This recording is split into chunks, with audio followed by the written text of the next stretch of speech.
Hati saya rindu untuk terus melayani Tuhan, melayani pekerjaan Tuhan lewat pemberitaan firman Tuhan, supaya sidang jemaat terus dalam pemeliharaan Tuhan, tergembala dan dipelihara oleh Tuhan, sampai kepada penggembalaan yang sempurna Yerusalem yang baru. Juga anak-anak tidak lupa menyapa sidang jemaat di Malaysia, di Bandung. Puji Tuhan, salam. Puji Tuhan, biarlah salam sejahtera dan damai sejahtera memerintah di hidup kita masing-masing. Puji Tuhan, juga tidak lupa menyapa anak-anak Tuhan, umat Tuhan yang terus mengikuti pemberitaan firman Tuhan lewat live streaming, video internet, YouTube, Facebook, baik di dalam negeri maupun di luar negeri. Puji Tuhan, mari kita berdoa dengan hati yang sungguh-sungguh supaya kiranya firman yang dibukakan itu meneguhkan hati kita masing-masing. Puji Tuhan, di atas segalanya nama Tuhan dipermuliakan. Segera kita sambut firman penggembalaan untuk ibadah raya Minggu. Firman penggembalaan untuk ibadah raya Minggu dari Wahyu pasal 13 ayat yang ketiga. Wahyu 13 ayat yang ketiga, demikian firman Tuhan. Maka tampaklah kepadaku satu dari kepala-kepalanya seperti kena luka yang membahayakan hidupnya. Tetapi luka yang membahayakan hidupnya itu sembuh. Seluruh dunia heran, lalu mengikuti binatang itu. Puji Tuhan. Di sini kita perhatikan, satu dari kepala-kepalanya, atau satu dari 7 kepala binatang itu, seperti kena luka yang membahayakan hidupnya. Seperti kena luka yang membahayakan hidupnya. Tetapi luka yang membahayakan hidupnya itu sembuh. Tetapi luka yang membahayakan hidupnya itu pada akhirnya sembuh. Dengan demikian, antikris mengadakan mujizat kesembuhan. Kesimpulannya, terjadi mujizat kesembuhan. Atau antikris mengadakan mujizat kesembuhan di tengah pelayanan mereka. Adapun tujuan mereka mengadakan mujizat kesembuhan ialah supaya seluruh dunia heran lalu mengikuti binatang itu. Supaya seluruh dunia heran lalu mengikuti binatang itu. Puji Tuhan, lalu mengikuti binatang itu, atau binatang yang keluar dari dalam laut itu, atau mengikuti antikris. Pendeknya, di sini antikris membuat suatu sensasi besar-besaran. Puji Tuhan, antikris membuat suatu sensasi besar-besaran, tetapi tujuannya hanya untuk menyedot perhatian banyak orang. Bahkan menyedot perhatian seluruh seantero dunia ini. Sampai akhirnya seantero dunia ini bila memungkinkan mengikuti antikris. Jadi hanya mengadakan sensasi saja. Kalau seorang hamba Tuhan sibuk mengadakan sensasi, salib diabaikan, nah ini sudah tanda-tanda bahwa diri hamba Tuhan itu dikuasai oleh roh antikris. Amin, saudaraku. Puji Tuhan. Haleluya. Inilah yang disebut ibadah palsu, yang disebut pelayanan palsu, dan mujizat palsu. Jadi sekalipun ibadah disebut ibadah palsu. Sekalipun ada pelayanan disebut pelayanan palsu. Sekalipun terjadi mujizat kesembuhan, disebut juga kesembuhan mujizat palsu. Kiranya dapat dipahami dengan baik. Saudaraku, antikris adalah binatang yang keluar dari dalam laut. Wahyu 13 ayat 1. Amin, saudaraku. Kemudian antikris juga merupakan kombinasi atau gabungan dari 3 jenis binatang buas. Jadi tubuh antikris itu merupakan kombinasi atau gabungan dari 3 jenis binatang buas. Antara lain 1 macan tutul, 2 beruang, 3 singa. Itu ditulis pada Wahyu 13 ayat yang kedua. Tidak usah dibaca.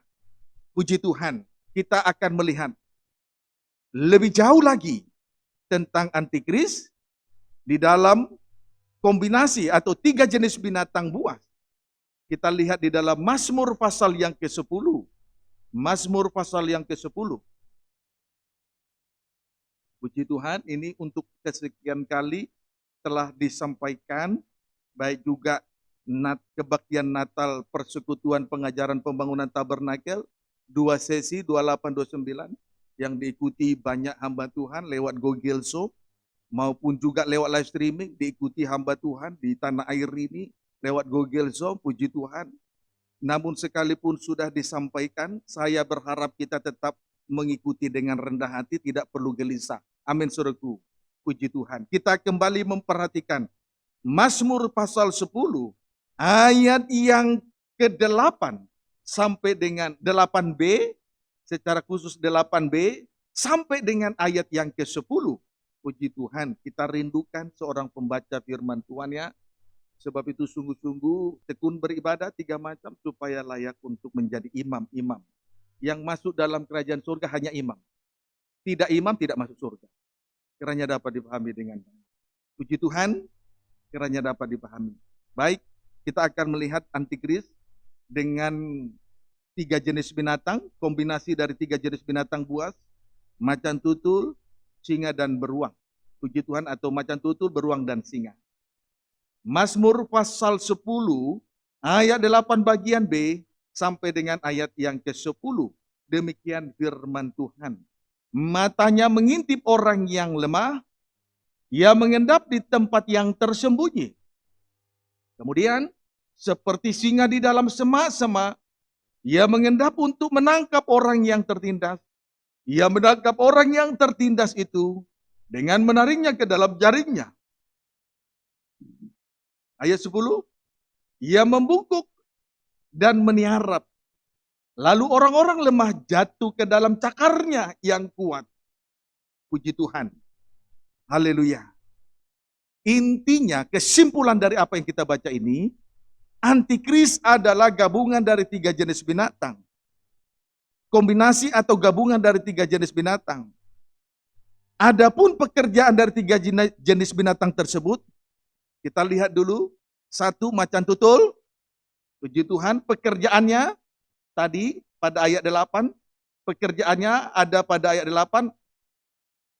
A, matanya mengintip orang yang lemah. A, matanya mengintip orang yang lemah. Puji Tuhan. Haleluya. A, matanya mengintip orang yang lemah. Puji Tuhan. Haleluya. Lemah sama dengan tidak kuat. Lemah sama dengan tidak kuat. Jelas ini menunjuk gereja yang tidak mempunyai dasar hidup. Ini menunjuk gereja yang tidak mempunyai landasan hidup. Sama dengan tidak berdiri di atas korban Kristus. Kalau gereja Tuhan, rumah Tuhan tidak dibangun di atas korban Kristus, saudaraku, ini gereja yang rapuh sekali. Tidak mungkin kuat. Mudah sekali goyah oleh pengaruh-pengaruh yang tidak baik. Sesuai dengan apa yang tertulis di dalam Injil Matius pasal 7 ayat 24 sampai dengan ayat 25. Ayat 24 sampai dengan ayat 25, rumah dibangun di atas dasar batu penjuru, di atas batu pilihan, di atas batu yang mahal, itulah korban Kristus. Sehingga sekalipun ada 3 jenis ujian, yang pertama, hujan turun, itu ujian yang dari atas. Kemudian yang kedua, datanglah banjir, itulah dosa kenajisan. Kemudian ujian yang ketiga, angin melanda rumah itu. Tetapi rumah itu kuat, karena dibangun di atas dasar korban Kristus. Batu penjuru, batu pilihan, batu yang mahal, korban Kristus.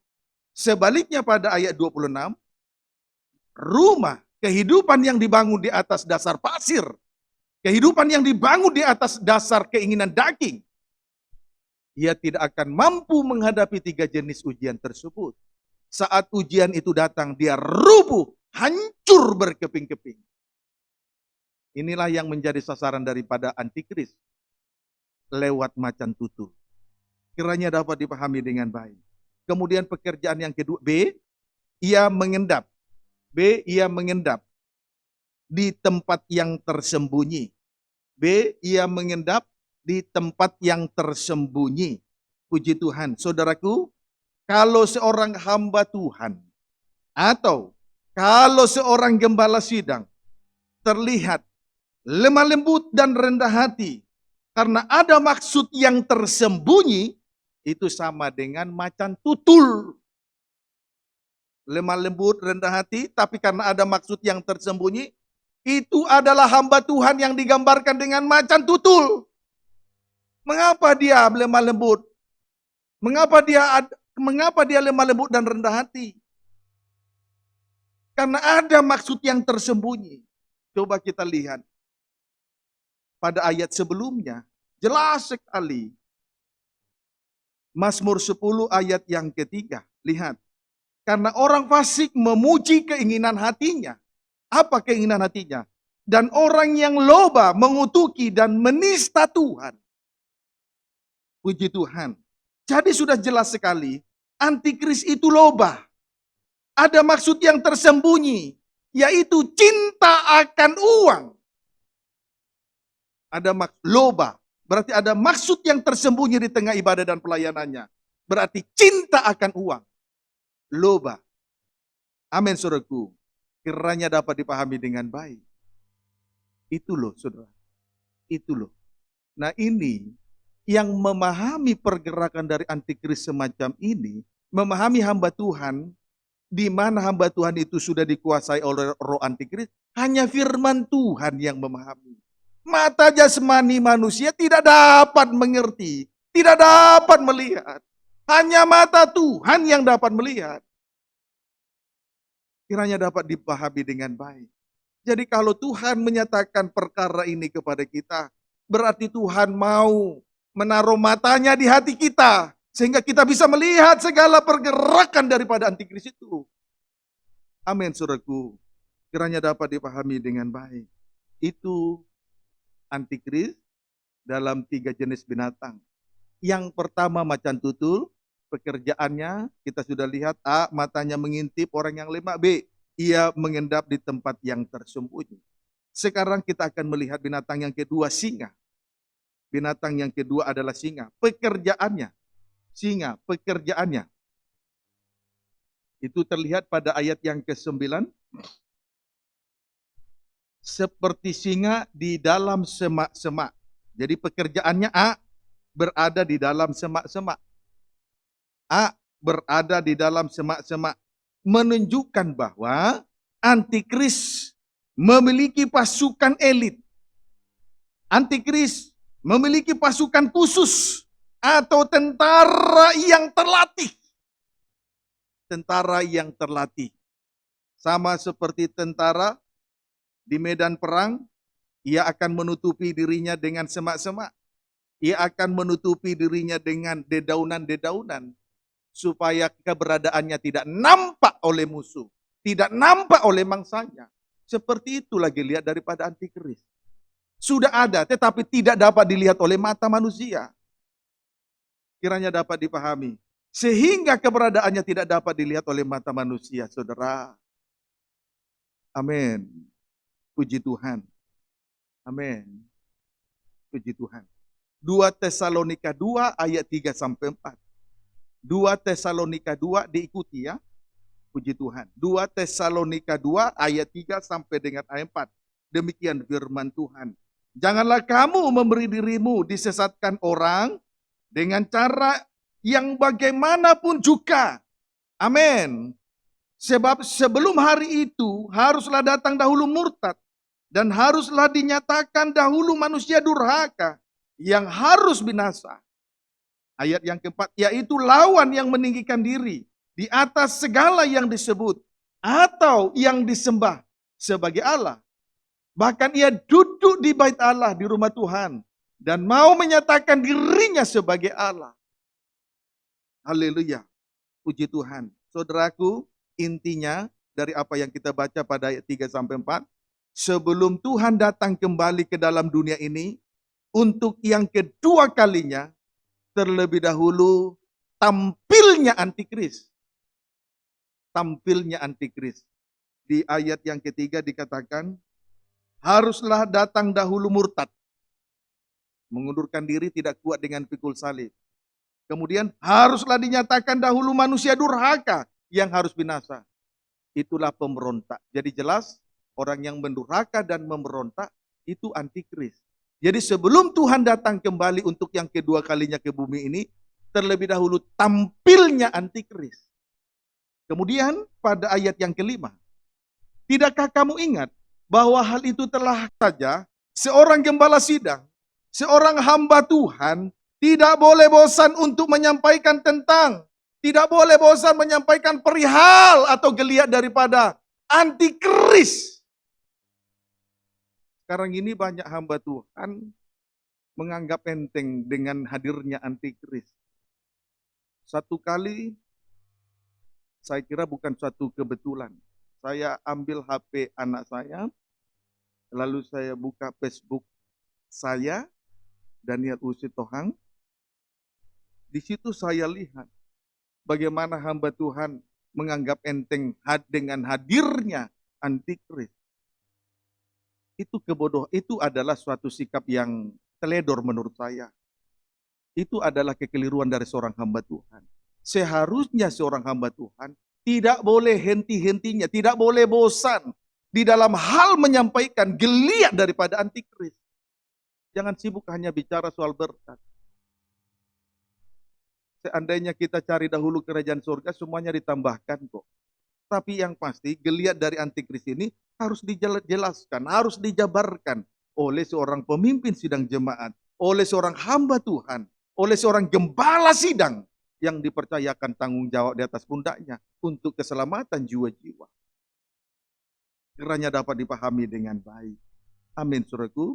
Lalu ayat 6 sampai dengan ayat 7. Dan sekarang kamu tahu apa yang menahan dia. Sekarang kamu tahu apa yang menahan dia, antikris. Sehingga ia baru akan menyatakan diri pada waktu yang telah ditentukan baginya. Jadi dia sudah ada, tapi namun masih tertahan. Sehingga kita masih bisa menjalankan ibadah yang dihubungkan dengan salib. Sama dengan korban sembelihan. Sehingga di tengah ibadah ini kita boleh menikmati korban santapan. Itulah firman yang dibukakan. Kebutuhan jiwa kita. Lalu pada ayat yang ke-7. Karena secara rahasia kedurhakaan telah mulai bekerja.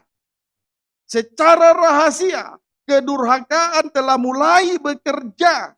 Artinya antikris sekarang sudah tampil, sudah ada. Dan mereka bekerja secara tersembunyi dan rapi. Mereka bekerja secara rahasia, bergerilya. Sehingga mata manusia tidak dapat melihat pergerakan mereka. Dapat dipahami, saudaraku. Dapat dipahami, saudaraku. Itu loh, saudara. Tidak bisa dilihat oleh mata manusia. Tapi sebetulnya sudah ada. Sebetulnya sudah. Kiranya dapat dipahami dengan baik. Kita kembali untuk memperhatikan pekerjaan dari singa. Itulah pekerjaan dari singa tadi. Di semak-semak. Mazmur pasal yang ke-10. Pekerjaan dari singa. Bagian B. Ia mengendap untuk menangkap orang yang tertindas. Coba kita baca kembali. Seperti singa di dalam semak-semak. Ini pekerjaan singa yang pertama A. Kemudian B. Ia mengendap untuk menangkap orang yang tertindas. Ia mengendap untuk menangkap orang yang tertindas. Puji Tuhan. Haleluya. Ia mengendap untuk menangkap orang yang tertindas. Puji Tuhan. Saudaraku, orang yang tertindas, jelas ini menunjuk orang yang banyak menanggung penderitaan. Menanggung banyak beban pergumulan hidupnya. Sampai dia terintimidasi, tertindas. Amin, saudaraku. Kemudian, sesudah mangsanya tertangkap, lihat di sini, ia mengendap untuk menangkap orang yang tertindas. Kemudian, ia menangkap orang yang tertindas itu dengan menariknya ke dalam jaringnya. Kemudian, sesudah mangsanya tertangkap, selanjutnya ditarik ke dalam jaringnya. Selanjutnya mangsanya yang tertangkap itu ditarik ke dalam jaringnya. Amin, saudaraku. ditarik ke dalam jeratnya, ditarik ke dalam perangkapnya. Saudaraku, sekalipun kehidupan daripada anak-anak Tuhan atau kehidupan kita memang tertindas karena banyaknya penderitaan yang harus ditanggung di tengah-tengah pengikutan kita kepada Tuhan. Jangan kita berusaha untuk melepaskan diri dari ikatan roh. Jangan kita berusaha untuk melepaskan diri dari ibadah pelayanan ini, lalu menginginkan kebebasan dunia ini. Sebenarnya kebebasan dunia ini adalah jaringnya setan. Kebebasan dunia ini adalah jeratnya setan. Perhatikanlah, camkanlah dengan baik. Sekalipun banyak menanggung tertindas, berarti banyak menanggung penderitaan. Tertindas berarti banyak menanggung beban pergumulan. Pergumulan yang satu belum selesai, pergumulan yang kedua sudah menyusul. Pergumulan yang kedua belum selesai, kemudian pergumulan yang ketiga sudah menyusul. Silih berganti, terus menerus. Tetapi satu hal yang mau saya sampaikan. Jangan kita berusaha untuk melepaskan diri dari ikatan roh. Jangan kita berusaha untuk melepaskan diri dari ibadah dan pelayanan ini untuk kebebasan dunia sana. Sebab itu merupakan jaringnya setan. Itu merupakan jeratnya setan. Itu merupakan perangkap dari setan. Itulah saudaraku. Kiranya dapat dipahami dengan baik. Jadi saudaraku, kalau kita tidak mendapatkan pengertian, tidak mendapatkan pembukaan firman Tuhan, kita ini liar, binasa, sekalipun ada di tengah ibadah dan pelayanan. Tetapi dengan pengertian yang mulia dan suci dari Tuhan, kita dapat menyenangkan hati Tuhan setiap kali kita menghadap Tuhan lewat pertemuan-pertemuan ibadah yang Tuhan percayakan. Kiranya dapat dipahami dengan baik. Amin, saudaraku. Itulah tentang singa dengan dua pekerjaannya. Lalu sekarang kita akan melihat binatang yang ketiga adalah beruang. Yang ketiga beruang, pekerjaan dari beruang. Membungkuk dan meniarap. Ayat 10. Membungkuk dan meniarap. Amin, saudaraku. Membungkuk dan meniarap. Jelas ini menunjuk kelemah lembutan dan kerendahan hati. Membungkuk dan meniarap. Jelas ini menunjuk kelemah lembutan dan kerendahan hati. Tujuannya supaya orang yang lemah jatuh ke dalam cakarnya yang kuat. Coba ayat 10 ya. Ia membungkuk dan meniarap. Lalu orang-orang lemah jatuh ke dalam cakarnya yang kuat. Jadi membungkuk dan meniarap jelas ini menunjuk kelemah lembutan dan kerendahan di hati. Terlihat memang seolah-olah seperti itu. Kelemah lembutan dan kerendahan hati dari seorang hamba Tuhan. Tujuannya supaya orang lemah jatuh ke dalam cakarnya yang kuat. Pendeknya, beruang adalah gambaran dari seorang hamba Tuhan yang tidak jujur dan tidak tulus. Saudaraku, jika seorang hamba Tuhan, jika seorang pemimpin sidang jemaat, jika seorang gembala sidang, saudaraku, tidak mendidik sidang jemaat untuk memikul salibnya, lalu ia pura-pura merendahkan dirinya, pura-pura lemah lembut di hadapan sidang jemaat, sama dengan beruang yang menusuk dengan cakarnya, bahkan mengoyak-ngoyak dada daripada sidang jemaat. Lemah lembut, rendah hati, tapi ibadah tidak dihubungkan dengan salib. Lemah lembut, pura-puranya baik, rendah hati, tapi ibadah dan pelayanannya tidak dihubungkan dengan salib. Bagaikan cakar beruang menusuk dada daripada sidang jemaat. Hati-hati, saudara. Hati-hati. Inilah roh-roh semacam inilah yang harus kita uji. Ujilah roh itu. Karena dalam 1 Yohanes pasal 4, antikris sudah berada di seantero dunia ini. Maka pelayanan dari seorang hamba Tuhan harus diuji. 1 Yohanes pasal 4 ayat 1 sampai 2. Jadi kalau hamba Tuhan hanya rendah hati, lemah lembut, tetapi ibadahnya tidak dihubungkan dengan salib, bagaikan cakar beruang, mengoyak-ngoyak sidang jemaat. Paham ya? Amin, saudara. Puji Tuhan. Ini loh hikmat yang Tuhan berikan ini Sangat berarti loh bagi kita. Puji Tuhan. Sebab itu jangan kita datang dengan ibadah Taurat, ibadah lahiriah. Harus sungguh-sungguh, lahir batin kita beribadah kepada Tuhan. Kiranya dapat dipahami dengan baik. Amin, saudaraku. Puji Tuhan. Haleluya. Jadi, saudaraku, 3 jenis binatang buas yang merupakan gambaran dari antikris tadi. Kesimpulannya macan tutul pekerjaannya mengendap di tempat yang tersembunyi. Singa pekerjaannya mengendap untuk menangkap orang yang tertindas. Beruang pekerjaannya membungkuk dan meniarap. Membungkuk dan meniarap. Artinya ibadah dari antikris ini palsu.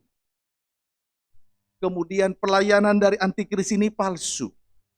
Bahkan mujizat yang diadakan oleh antikris itu juga palsu. Saya ini bukan anti mukjizat. Saya ini mendambakan mukjizat. Mukjizat. Jangankan mukjizat pertama, mukjizat kedua pun saya rindu. Mukjizat pertama, air berubah menjadi anggur dalam nikah. Supaya nikah kita ini ada keubahan. Hubungan kita dengan Tuhan harus ada dalam keubahan. Amin, saudaraku. Kemudian mukjizat yang kedua juga terjadi di Kana. Pesta nikah di Kana yang pertama, di situ mukjizat pertama dalam nikah. Mukjizat yang kedua juga di Kana. Anak yang berujung kepada maut tetapi disembuhkan. Saya bukan hanya mukjizat pertama, mukjizat kedua juga saya butuhkan. Mukjizat kesembuhan juga saya butuhkan. Saya ini bukan hamba Tuhan yang mungkin sudah diomong-omong di mana-mana. Saya ini dikatakan anti mukjizat karena saya lihat di suatu video bahwa mungkin saya dikatakan anti mukjizat. Saya tidak anti mukjizat. Jangankan mukjizat yang pertama, mukjizat kedua juga saya butuhkan di tengah ibadah dan pelayanan supaya yang sakit sembuh. Tetapi kalau ibadah, kalau pelayanan tidak dihubungkan dengan salib, sekalipun ada mukjizat di tengah ibadah itu, itulah yang disebut mukjizat palsu. Padahal kesembuhannya terjadi, benar-benar sembuh. Tetapi kalau ibadah tidak dihubungkan dengan salib, itu yang disebutkan mukjizat palsu. Amin, saudaraku. Puji Tuhan. Jadi tergantung ibadahnya. Tergantung ibadahnya. Kiranya dapat dipahami dengan baik. Puji Tuhan, saya sudah melihat hamba Tuhan, bahkan yang terkenal sudah mulai mengata-ngatai kita. Tapi saya tidak peduli. Terkenal sekali dia. Dia katakan kita ini teologi penderitaan. Dia tidak mengerti apa yang dia ucapkannya. Lalu akhirnya dikatakan juga iri karena jemaatnya lebih besar ribuan. Tidak, saya tidak pernah iri. Masing-masing kita sudah dipelihara oleh Tuhan. Saya tidak iri. Saya hanya menyampaikan apa yang saya dapat dari Tuhan, itu saja. Kiranya sidang jemaat terberkati. Mulai sekarang belajar untuk menguji roh itu masing-masing. Kiranya dapat dipahami dengan baik. Kita lihat dulu ya. Sebagai studi banding di dalam Injil Matius pasal 7. Injil Matius pasal yang ke-7 ayat 15 terlebih dahulu. Lihat ya. Kalau mujizat terjadi tapi ibadahnya tidak dihubungkan dengan salib, pelayanan tidak dihubungkan dengan salib, hanya pura-pura mengendap, pura-pura membungkuk, pura-pura rendah hati, tapi ibadahnya tidak dihubungkan dengan salib. Sekalipun mujizat terjadi di tengah ibadah, disebutlah ibadah palsu, pelayanan palsu, mujizat palsu. Lihat ya, sebagai studi perbandingan, Injil Matius pasal 7 ayat 15. Demikian firman Tuhan. Hal pengajaran yang sesat. Ini loh judulnya, pengajaran sesat. Puji Tuhan. Waspadalah terhadap nabi-nabi palsu yang datang kepadamu dengan menyamar seperti domba, tetapi sesungguhnya mereka adalah serigala yang buas. Intinya di sini adalah nabi-nabi palsu disebut dengan serigala berbulu domba. Puji Tuhan. Intinya di sini adalah nabi-nabi palsu disebut dengan serigala berbulu domba. Puji Tuhan. Haleluya. Kemudian kita lihat terlebih dahulu Injil Matius pasal 24. Injil Matius pasal 24 ayat yang ke-23 sampai dengan ayat yang ke-24. Puji Tuhan, judulnya siksaan yang berat dan Mesias palsu.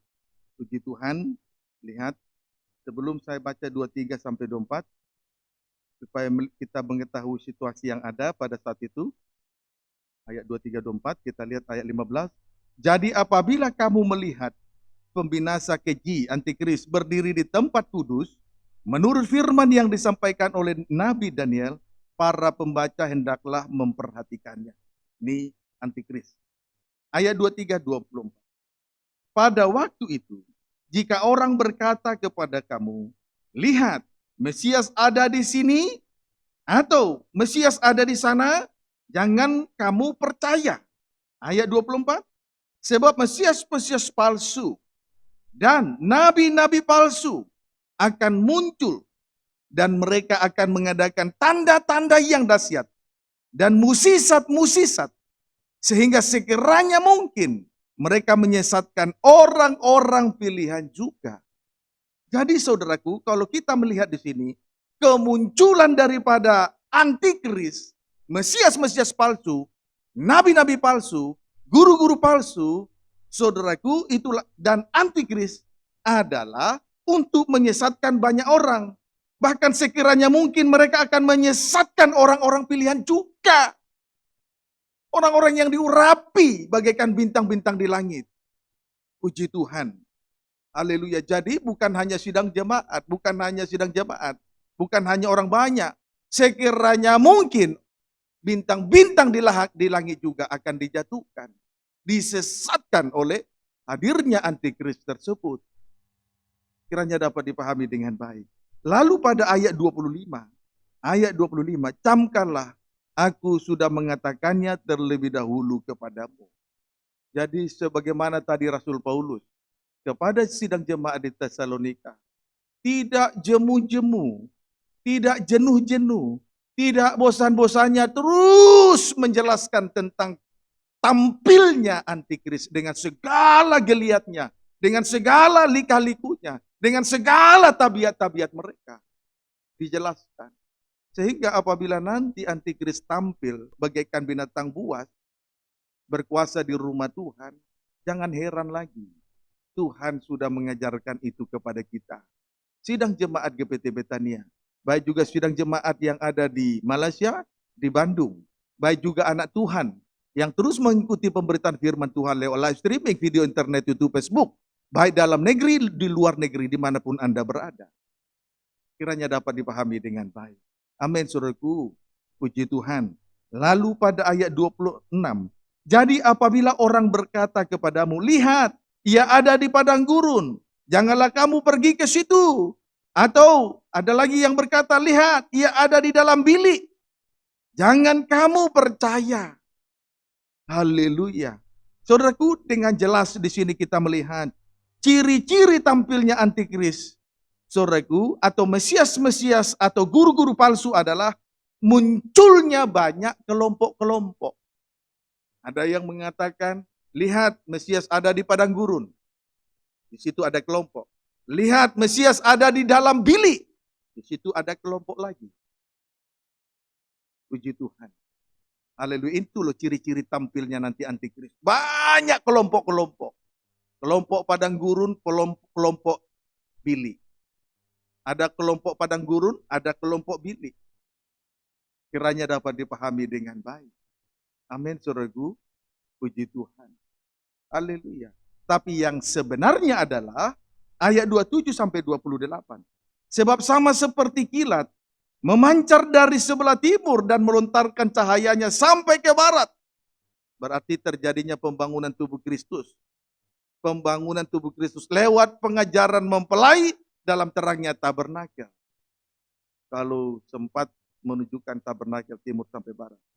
Jadi nanti sama seperti kilat memancar dari sebelah timur dan melontarkan cahayanya sampai ke barat. Jadi terwujudnya pembangunan tubuh Kristus, kesatuan tubuh, lewat firman pengajaran mempelai dalam terangnya tabernakel. Demikian pula lah kelak kedatangan anak manusia. Jadi sebelum Yesus datang ke dunia ini, kembali untuk yang kedua kali sebagai raja dan mempelai pria surga, muncul dulu atau tampilnya terlebih dahulu antikris. Tampilnya terlebih dahulu dan antikris. Ciri-cirinya ada kelompok padang gurun, ada kelompok bilik. Ada kelompok dalam bilik. Puji Tuhan. Haleluya. Berarti masih terpisah-pisah. Itu loh saudaraku, supaya kita memahami. Dan sekarang ini perpecahan sudah mulai banyak. Biasanya itu karena egois.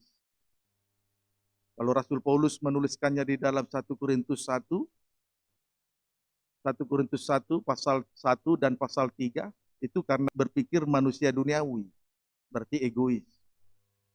Kiranya dapat dipahami dengan baik. Lalu pada ayat 28, di mana ada bangkai, di situ burung nasar berkerumun.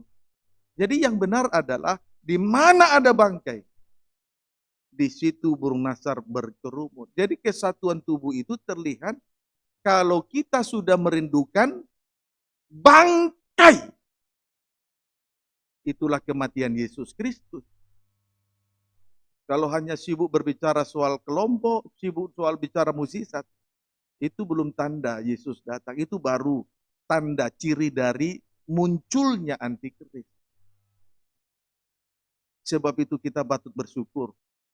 Tuhan ajar kita lewat ibadah ini dihubungkan langsung dengan salib. Supaya dilanjutkan dengan pengalaman kematian. Menikmati bangkai.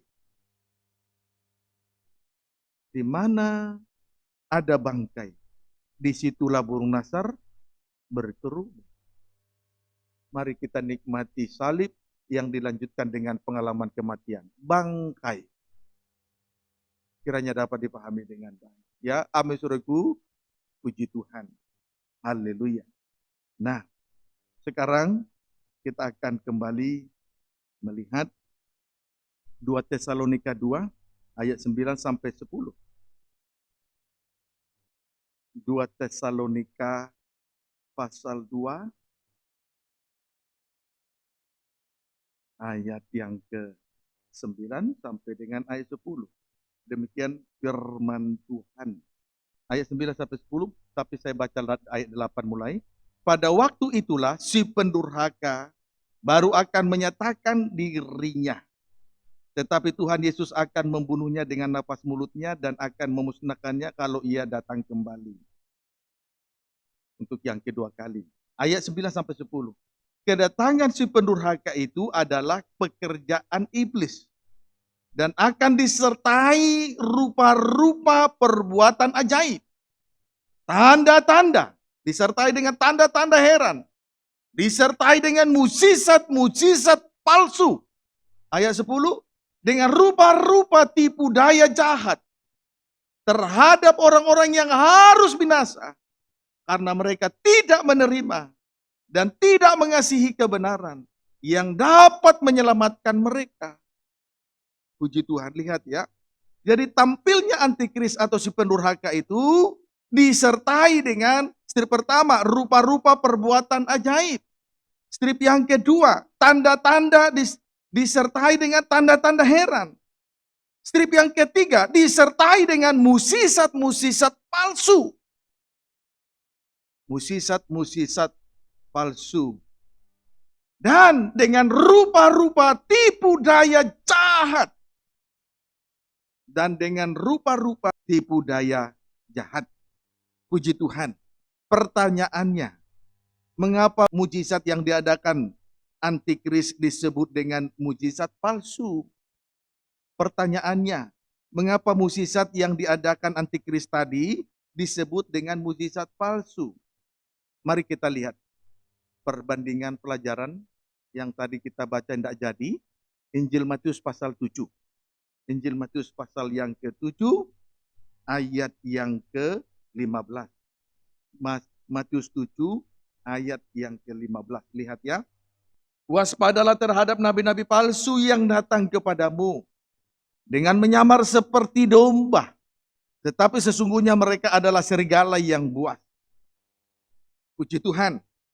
Singkatnya, nabi-nabi palsu disebut dengan serigala berbulu domba, saudara. Nabi-nabi palsu disebut dengan serigala berbulu domba. Baru ayat 20. Loncat. Jadi dari buahnya lah kamu akan mengenal mereka. Berarti untuk mengenal nabi-nabi palsu, itu dapat dilihat dari buah pelayanan mereka. Untuk mengenal nabi-nabi palsu, untuk mengenal serigala berbulu domba, dilihat dari buah pelayanan mereka. Sekarang, apa buah pelayanan mereka? Ayat 22 terlebih dahulu. Pada hari terakhir, ayat 21 sampai 22. Bukan setiap orang yang berseru kepadaku, Tuhan, Tuhan akan masuk dalam kerajaan surga. Jadi bukan setiap orang yang berseru kepada Tuhan, lalu berseru dengan seruan, Tuhan, Tuhan. Bukan berarti kalau sudah berseru dan menyebut nama Tuhan, lalu dia masuk surga. Bukan berarti kalau dia sudah hamba Tuhan, kalau dia pendeta lalu masuk surga. Kalau dia imam-imam lalu masuk surga. Kalau dia ada di tengah ibadah lalu masuk surga. Tidak. Lalu menyebut nama Tuhan. Tidak. Tidak. Kemudian perhatikan lagi ayat 22. Pada hari terakhir juga banyak orang akan berseru kepadaku. Tuhan, Tuhan. Selain menyebut nama Tuhan. Mereka juga berkata, bukankah kami bernubuat demi nama Tuhan? Mengusir setan demi nama Tuhan. Mengadakan banyak mukjizat demi nama Tuhan. Ini loh buah pelayanan dari nabi-nabi palsu. Yang pertama, bernubuat demi nama Tuhan. Sibuk pemberitaan firman, tapi tidak jelas arah dan juntrungan pelayanannya. Kalau kita menggunakan pola tabernakel, firman pengajaran mempelai dalam terangnya tabernakel, maka arah dari pelayanan ini akan jelas. Dimulai dari pintu gerbang percaya, Yesus adalah pintu gerbang kerajaan surga. Yesus adalah pintu gerbang surga. Kemudian perbuatannya, mati di kayu salib, terkena kepada mezbah korban bakaran, mati dan bangkit, itulah mezbah korban bakaran dan kolam pembasuhan. Tetapi kemudian di tengah-tengah penginjilan itu banyak memang mujizat terjadi. Tetapi yang Tuhan mau harus lanjut ke perkembangan yang berikutnya. Itulah ruangan suci dengan 3 alat di dalamnya. Meja roti sajian. Itulah firman Allah. Korban penebusan yang dikerjakan oleh anak Allah. Kemudian pelita emas. Itulah Roh El Kudus. Allah Roh El Kudus. Sama dengan Allah Roh El Kudus. Mezbah dupa. Itulah kasih dari Allah Bapa. Jadi yang Tuhan mau harus beralih kepada perkembangan berikutnya, yaitu memiliki 3 tabiat dari Allah Tritunggal. Amin, saudaraku. Meja roti sajian, tabiat dari Allah Anak. Dia mengerjakan penebusan di atas kayu salib. Meja roti sajian itulah ibadah pendalaman Alkitab disertai perjamuan suci. Ini pekerjaan dari Yesus Anak Allah. Kemudian pelita emas. Kehidupan yang diurapi oleh Roh Kudus menjadi terang. Ini tabiat yang kedua dari Allah. Tabiat yang ketiga dari Allah Tritunggal. Itulah mezbah dupa. Itulah kasih Allah lewat doa penyembah. Jadi saudaraku, memang saat di mana-mana ada pemberitaan Injil, KKR, selalu ada mukjizat. Kesembuhan terjadi. Karena Yesus telah mati di kayu salib. Tetapi tidak berhenti sampai di situ. Itu baru Kristen halaman. Harus meningkat sampai berada di ruangan suci. 3 tabiat Allah itu harus kita miliki. Penuh dengan firman Allah sama dengan meja roti sajian. Penuh dengan Roh Allah sama dengan pelita emas. Memuncak dengan penuh dengan kasih Allah. Mezbah dupa. Kiranya dapat dipahami dengan baik. Tetapi di sini kita melihat mereka sibuk bernubuat. Tapi arah juntrungan pemberitaan firman tidak jelas, tidak terarah. Kalau kita menggunakan pola firman pengajaran mempelai dengan pola tabernakel, jelas. Dari percaya, Kemudian Kristen halaman meningkat lagi, berada di dalam ruangan suci, tergembala. Dalam ruangan pengudusan, tergembala. Dalam penggembalaan ini harus memuncak, dituntun. Dalam penggembalaan, domba-domba dituntun oleh tongkat kerajaan, tongkat kebenaran, memuncak sampai doa penyembahan yang menembusi tata Allah. Itu sebabnya Rasul Paulus mengajarkan apa yang dia lihat ketika dia diangkat ke tingkat yang ketiga dari surga. Dia sudah melihat mesbah pembakaran ukupan emas itu ternyata sudah ada di dalam ruangan maha suci. Ini loh, kalau kita menggunakan pola tabernakel, kalau hanya bernubuat di mana-mana memberitakan firman, tapi arahnya tidak berpola, tidak ada artinya. Kemudian buah pelayanan mereka dari nabi palsu yang kedua, mengusir setan. Dari tadi saya sudah katakan, saya paling senang sekali kalau setan diusir dari tengah ibadah dan pelayanan. Tapi apa artinya mukjizat pengusiran setan terjadi tetapi mengabaikan ibadah salib? Tidak ada artinya, saudara. Baru ya buah pelayanan yang ketiga, mengadakan banyak mukjizat. Banyak mukjizat. Dan kemudian ketika mereka mengadakan banyak mukjizat, selalu demi nama Tuhan. Selalu demi nama Tuhan. Tapi lihatlah ayat yang ke-23. Pada waktu itulah aku akan berterus terang kepada mereka dan berkata, aku tidak pernah mengenal kamu. Loh, sibuk mengadakan 3 perkara ajaib. Tetapi pada akhirnya Tuhan berkata kepada antikris, Tuhan berkata kepada nabi palsu, aku tidak pernah mengenal kamu. Dilanjutkan, Tuhan kembali berkata kepada nabi palsu, enyala daripadaku kamu sekalian pembuat kejahatan. Jadi kalau sibuk mengadakan 3 perkara yang ajaib ini, bernubuat, mengusir setan, mengadakan banyak mukjizat, tetapi Tuhan berkata, aku tidak pernah mengenal kamu. Lalu kemudian Tuhan berkata, nyala daripadaku kamu sekalian pembuat kejahatan. Ini kan pertanyaan besar. Terjadi keajaiban, tapi Tuhan tidak mengenal. Terjadi keajaiban, Tuhan berkata, kamu pembuat kejahatan. Di mana letak kejahatannya? Nah, ini loh pelajaran yang harus kita harus terima sore ini. Itu sebabnya tadi di atas tadi saya sudah katakan, kita semua rindu mukjizat, yang sakit supaya sembuh. Tetapi kalau ibadah itu tidak dihubungkan dengan salib, ini pembuat kejahatan. Ayat 21 kita baca.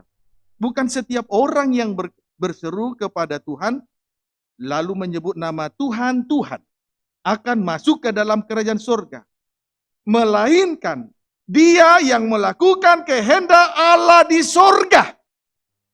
Yesus anak Allah telah melakukan kehendak Allah di atas kayu salib 2000 tahun yang lalu. Yesus berkata dalam Injil Matius pasal 26 ayat 42.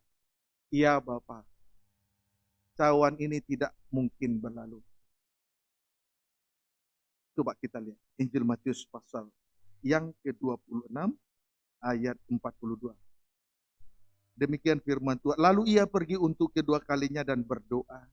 Katanya, ya Bapakku, jikalau cawan ini tidak mungkin lalu begitu saja, kecuali apabila aku meminumnya, jadilah kehendakmu. Yesus telah meminum cawan Allah. Yesus telah menanggung banyak penderitaan yang tidak harus dia tanggung di atas kayu salib. Dengan demikian, kehendak Allah terlaksana. Jadi kalau ibadah tidak dihubungkan dengan kehendak Allah, kalau ibadah tidak dihubungkan dengan salib Kristus, pelayanan tidak dihubungkan dengan salib, sekalipun 3 perkara ajaib terjadi, Tuhan berkata, aku tidak pernah mengenal kamu. Nyala kamu sekalian pembuat kejahatan. Sekarang kan pikiran kita sudah terbuka.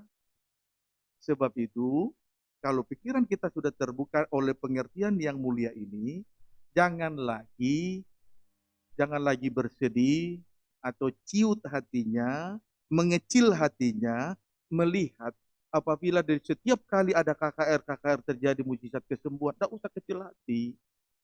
Tidak usah kecil hati. Kalau kita sudah dewasa rohani seperti kapten perwira itu, sepatah kata saja firman yang terlontar dari mulut Yesus, anak buahnya sembuh. Jadi tidak usah ikuti sampai menciut hati itu.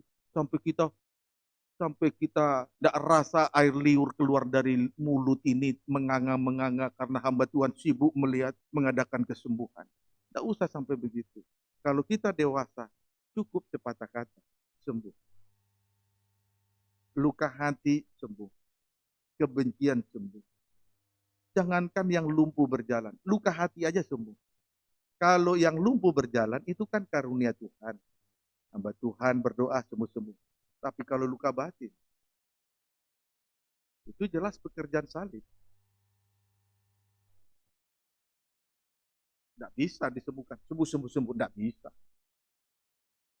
Sebab itu sepatah kata, luka batin sembuh. Kebencian sembuh. Ego sembuh. Kebenaran diri sendiri sembuh. Semua sembuh. Sakit hati sembuh. Tidak ada lagi akar paha. Itu orang dewasa. Sepatah kata firman yang terucap dari mulut, terlontar dari mulut Tuhan, sudah dapat meyakinkan dan menyembuhkan.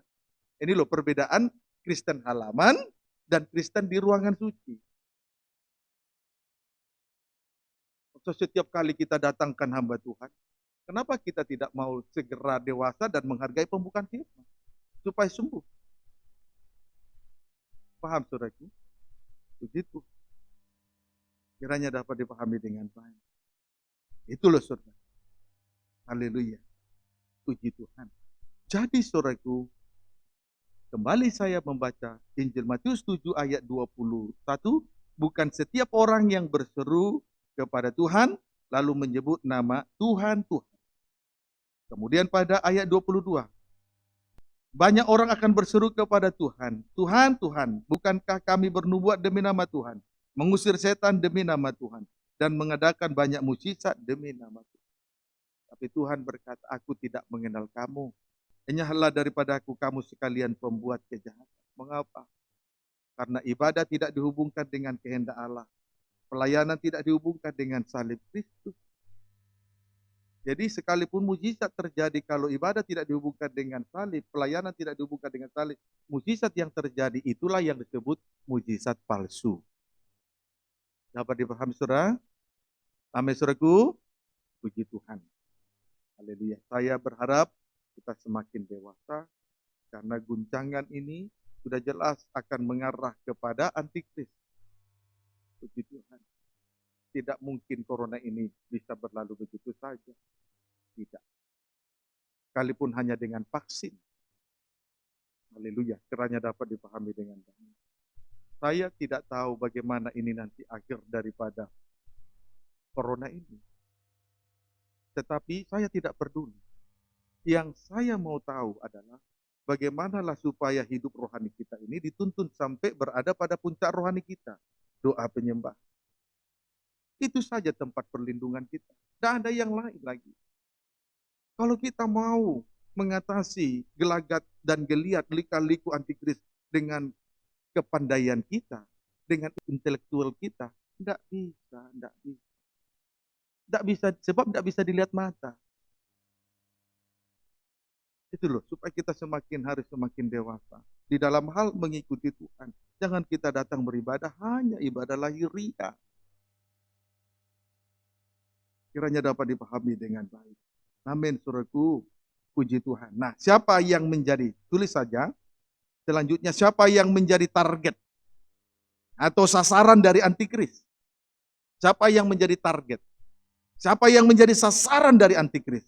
Jawabnya, kita kembali untuk membaca 2 Tesalonika 2. 2 Tesalonika 2. 2 Tesalonika 2 ayat 9 sampai dengan ayat yang ke-10. Demikian firman Tuhan, kedatangan si pendurhaka adalah pekerjaan iblis dan akan disertai rupa-rupa perbuatan ajaib, tanda-tanda dan mujizat-mujizat palsu dengan rupa-rupa tipu daya jahat terhadap orang-orang yang harus binasa. Siapa orang-orang yang harus binasa? Karena mereka tidak menerima, mereka tidak mengasihi kebenaran yang dapat menyelamatkan mereka. Puji Tuhan. Jadi, yang menjadi sasaran daripada antikris adalah orang yang tidak menerima kebenaran. adalah orang-orang yang tidak mengasihi kebenaran yang dapat menyelamatkan jiwa mereka. Puji Tuhan. Jelas ini adalah orang-orang yang menolak salib. Tidak menerima kebenaran yang datangnya dari salib. Tidak menerima, tidak mengasihi kebenaran yang datangnya dari salib. Kebenaran yang sejati hanya datang dari salib. Di luar salib tidak ada lagi kebenaran. Percayalah. Kebenaran yang sejati datangnya dari salib. Di luar salib tidak ada lagi kebenaran.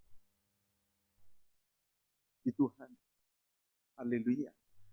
Seharusnya mukjizat bagian dari salib. Jangan salib bagian dari mukjizat. Paham, saudaraku? Kalau hanya bicara berkat di tengah ibadah dan pelayanan, kalau hanya bicara mukjizat di tengah ibadah dan pelayanan, disertai dengan pura-pura lemah lembut, itu sama dengan 3 jenis binatang tadi, mengendap-mengendap. Tidak ada artinya, saudaraku. Jadi jangan lihat, oh hamba Tuhan itu, oh pelan sekali kalau bicara, oh lembutnya bicara. Tapi lihat dulu, uji dulu rohnya. Lihat ibadahnya, lihat pelayanannya. Ibadahnya dihubungkan salib apa tidak? Nah ini loh ya, saudara. Amin, saudaraku. Jangan tertipu lagi, saudara. Puji Tuhan. Oh, lembutnya minta ampun. Oh, pendeta Daniel itu kayak ada orang Batak. Kalau bicara lembutnya minta ampun. Tapi lihat ibadahnya. Lihat ibadahnya. Dihubungkan dengan salib atau tidak? Lihat pelayanannya. Dihubungkan dengan salib atau tidak? Jangan terkecoh seperti itu dong. Dapat dipahami, saudaraku? Dapat dipahami? Puji Tuhan. Haleluya. Jadi, saudaraku, jadi orang yang tidak menerima kebenaran atau orang yang tidak mengasihi kebenaran, itulah orang yang menolak salib Kristus. Sebab kebenaran yang sejati datangnya dari salib Kristus. Amin, saudaraku. Di luar salib tidak ada lagi kebenaran. Jadi yang menjadi target atau sasaran daripada antikris ketika mereka sibuk mengadakan mukjizat di tengah ibadah dan pelayanan adalah mereka yang tidak menerima dan tidak mengasihi kebenaran. Kebenaran yang dari mana? Kebenaran yang dari salib. Kebenaran yang sejati datangnya dari salib. Itu yang dapat menyelamatkan jiwa. Kiranya dapat dipahami. Inilah yang menjadi target daripada sasaran daripada antikris sehingga mereka sibuk mengadakan mukjizat. Target mereka adalah orang yang menolak kebenaran, orang yang tidak mengasihi kebenaran salib. Kiranya dapat dipahami. Kita bandingkan dengan kitab Daniel. Apakah sinkron? Apakah sesuai pernyataan Rasul Paulus ke jemaat Tesalonika? Apakah sesuai dengan nubuatan Daniel? Kita lihat. Jarak dari Daniel dengan Rasul Paulus itu jauh sekali. Rentan kurun waktu ribuan tahun. 1000 tahun lebih. Tapi lihat, sekalipun demikian, Daniel mempunyai jabatan nabi, sedangkan Paulus mempunyai jabatan rasul. Sekalipun mereka mempunyai berbeda jabatan, tetapi saling melengkapi, saudara. Yang Tuhan mau di tengah ibadah supaya kita saling melengkapi. Amin, saudaraku. Satu dengan yang lain saling melengkapi. Walaupun berbeda karunia, berbeda jabatan, dipisahkan dengan kurun waktu yang panjang, tapi tetap saling melengkapi. Itulah roh Kristus. Mari, Daniel pasal yang ke-11 ayat 30. Demikian firman Tuhan. Karena akan datang kapal-kapal orang Kitim melawan dia, sehingga hilanglah keberaniannya. Lalu pulanglah ia dengan hati mendendam terhadap, ini loh antikris ya. Pulanglah ia dengan hati mendendam terhadap perjanjian kudus. Dan ia akan bertindak setelah pulang kembali. Ia akan menunjukkan perhatiannya kepada mereka yang meninggalkan perjanjian kudus. Jadi sudah sangat jelas sekali bahwa target atau sasaran daripada antikris ialah orang-orang yang menolak perjanjian kudus. Orang-orang yang menolak salib Kristus, korban Kristus. Itu loh sasaran daripada antikris. Yang menolak perjanjian kudus. Yang menolak salib Kristus. Kiranya dapat dipahami dengan baik. Apa sih perjanjian kudus ini? Dijelaskan lagi dalam kitab Ibrani. Kembali lagi Rasul Paulus menjelaskan apa yang sudah dinyatakan oleh Nabi Daniel berapa ribu tahun yang lalu. Ibrani pasal yang ke-10. Ini loh dilengkapi lagi oleh Rasul Paulus kepada orang Ibrani, orang Heber. Ibrani pasal 10. Langsung kita baca ayat 7. Apa yang dituliskan oleh Rasul Paulus kepada orang Ibrani? Lihat, kita baca. Lalu aku berkata, sungguh aku datang. Yesus berkata, lalu dituliskan oleh Rasul Paulus kepada orang Ibrani, aku datang. Dalam gulungan kitab ada tertulis tentang aku untuk melakukan kehendak-Mu, kehendak Allah Bapa di sorga. Jadi jelas, Yesus anak Allah datang ke dunia ini tidak lain tidak bukan dengan satu tujuan, untuk melakukan kehendak Allah Bapa di sorga. Kita datang di tengah ibadah dan pelayanan ini untuk melakukan kehendak Allah Bapa loh saudaraku. Lepaskan ego, lepaskan, biarlah itu tanggal dari kehidupan kita. Tabiat daging semoga itu kiranya itu sudah robek dari kehidupan kita masing-masing. Sebab itu ibadah ini harus memuncak sampai doa penyembahan, robek. Kiranya dapat dipahami dengan baik. Ya, amin saudaraku. Kemudian ayat yang ke-8. Di atas ia berkata, pada ayat 5 itu maksudnya. Di atas ia berkata, korban dan persembahan, korban bakaran, dan korban penghapus dosa. Tidak engkau kehendaki, dan engkau tidak berkenan kepadanya, meskipun dipersembahkan menurut hukum Taurat. Allah tidak menghendaki korban ibadah yang dijalankan dengan ibadah Taurat. Sekalipun kita menjalankan ibadah Taurat dengan begitu rupa, membawa korban dan persembahan, korban sembelihan, korban persembahan, korban bakaran, Tuhan tidak menghendaki. Tetapi lihat ayat 10.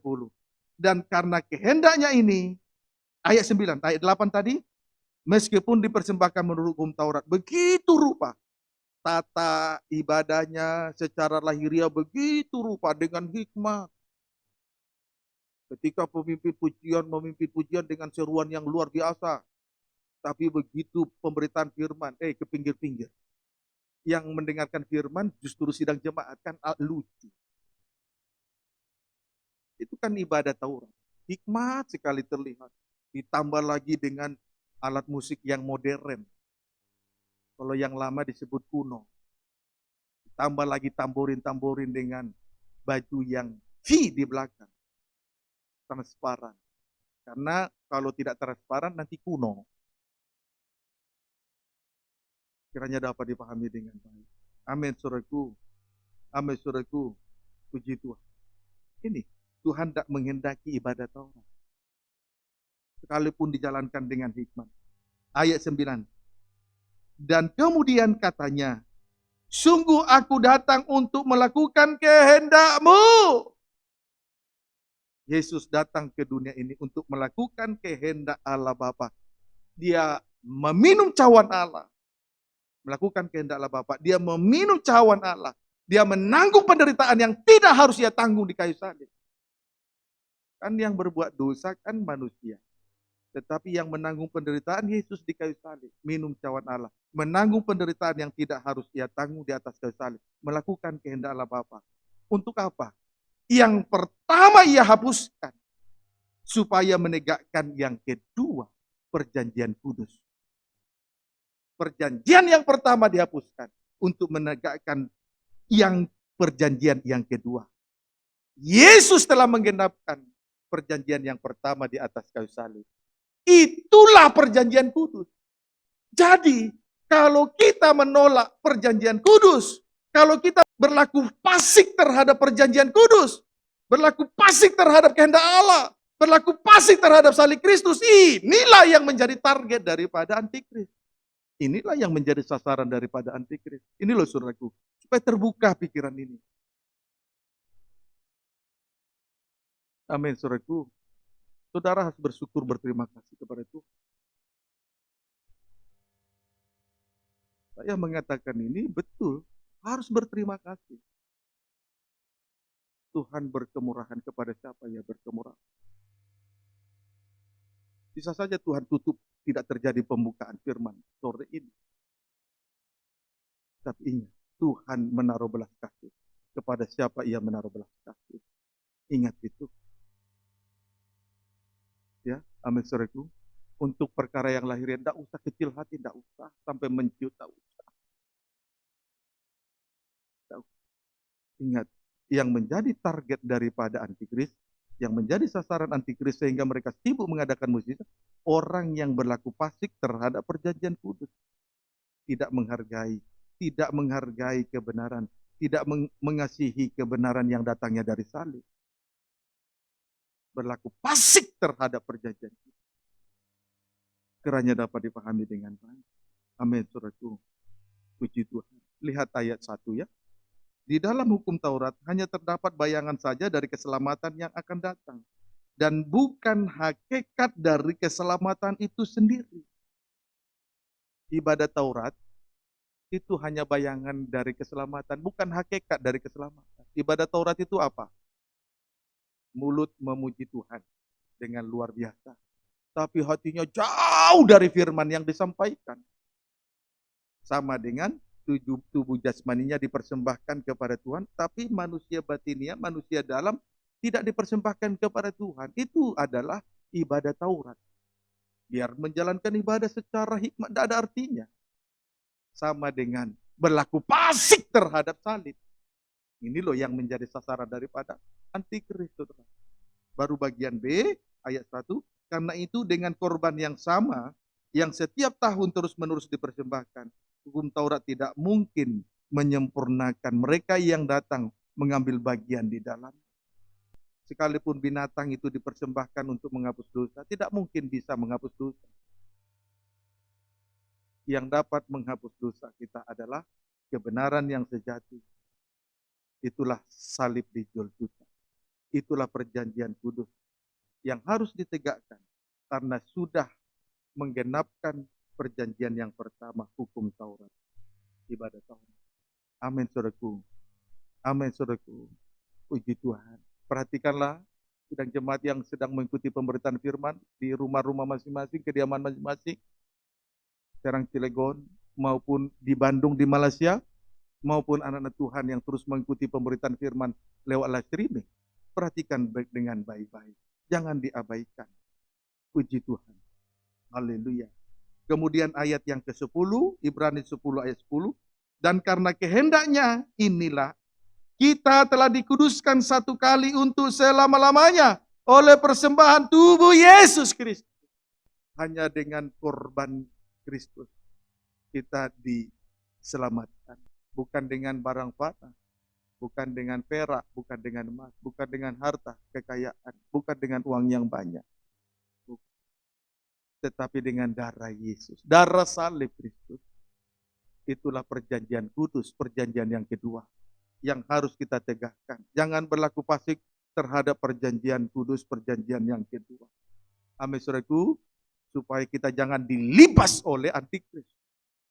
Kiranya dapat dipahami dengan baik ya. Sampai sejauh ini bisa diikuti ya. Puji Tuhan. Itu kemurahan Tuhan bagi kita semua. Pujilah roh itu. Kita kembali membaca Wahyu 13 ayat 3. Wahyu 13 ayat yang ke-3.